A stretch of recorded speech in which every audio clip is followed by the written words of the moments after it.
For the last few weeks, news outlets and social media have been abuzz with a story of astronomical proportions.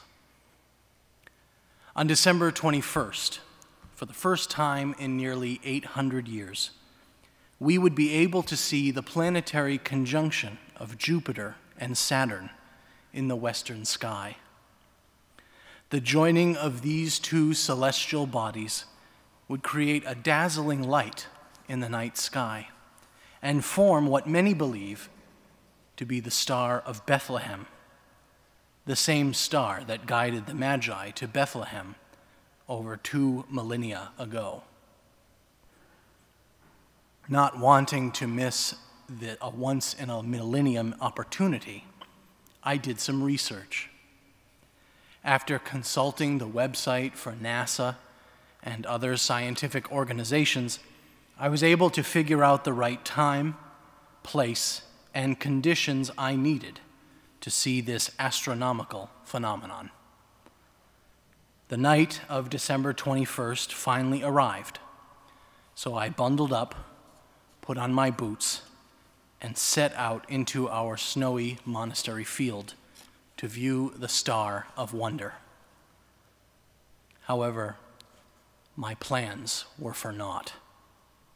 Because, you see, the night of December 21st here in Goffstown, New Hampshire, also had the ideal atmospheric conditions to turn the entire campus of Saint Anselm College into a Scottish moor. So when I looked into the western sky for the star of royal beauty bright, all I saw was fog and dark clouds, as if someone had covered my face with a blindfold. Dismayed and distraught, there I was, standing in the middle of a snow-covered moor, shaking my fist and screaming into the night, 2020. Trudging through the snow back into the monastery, I went online to check my research, and to my delight, I found several YouTube channels who had decided to live stream the planetary convergence in their area. So I watched the Bethlehem Star on YouTube. 2020. It is not in dispute that this year has been a year filled with darkness. Our families and communities have been torn apart by disease, disagreement, and disrespect. The cover of a recent issue of Time magazine declared 2020 to be the worst year ever. Quite frankly, I couldn't agree more with that assessment. Over 1.5 million people dead from a catastrophic pandemic, millions more finding themselves in times of hardship, our cities and towns subject to unprecedented violence and strife, weddings, funerals, and other major events canceled or postponed, and families who can gather for the Christmas holiday find that their holiday table now, temporarily or permanently, has some empty seats around it. Yes, this has been a year of challenges. But, my brothers and sisters, as we gather on this Christmas morning, we must remember the words of the Benedictus of Zechariah, the father of John the Baptist. In the tender compassion of our God, the dawn from on high has broken upon us. We must remember the words of the psalmist, "At night there are tears, but joy comes in the morning." On this Christmas day, we celebrate the birth of our Savior, Jesus Christ, who is the light that shines through the darkness. The light that God spoke into being at the beginning of creation is the same light that shines forth from the manger in Bethlehem.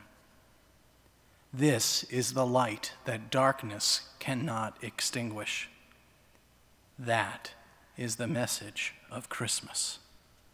Christ, our light, became man so that we would no longer walk in darkness and the shadow of death. He became man so that in our weakness, he makes us strong. He became man so that we could see God and know him more deeply. He became man so that we might know that death in this world is not the end, but only the beginning of life with him in the next. God became man so that man might become God. The light of Christ shining from the manger in Bethlehem has arrived, and the darkness cannot overcome it. But if you were to walk by that cave in Bethlehem 2,020 years ago, you would not have found a dazzling light show emanating from a newborn infant. You would have found a simple carpenter and his wife caring for their newborn son, trying to make the best of a difficult situation. What we need to do when we look upon the manger is not to see with our eyes that see things every day, but instead, we must look upon the manger with the vision that comes to us when we allow God to penetrate our hearts, when we allow the light of Christ to heal our blindness. This has been the constant message of Christmas for millennia. And this year, in 2020, we may just need to look a little harder. The light of Christ is here, and it always has been. It is present in the babe of Bethlehem, and because he took on our flesh, it lives in each one of us. This was the message I should have remembered when I was shouting into the darkness of a cold December evening. Even though I might not be able to see it, the light is there, and it always has been. Many lights have been extinguished this year, but one light remains steady and constant, overcoming all darkness and shining into the hearts of all who accept it, the light of Christ. The darkness is temporary. The light of Christ is eternal. This Christmas, open your heart. Let that light in. Let it shine through you into our world so that all nations might see the salvation of our God. From all of us here in the heart of Saint Anselm, to all of you, our students, faculty, staff, trustees, alumni, family, and friends, we wish you a blessed and Merry Christmas.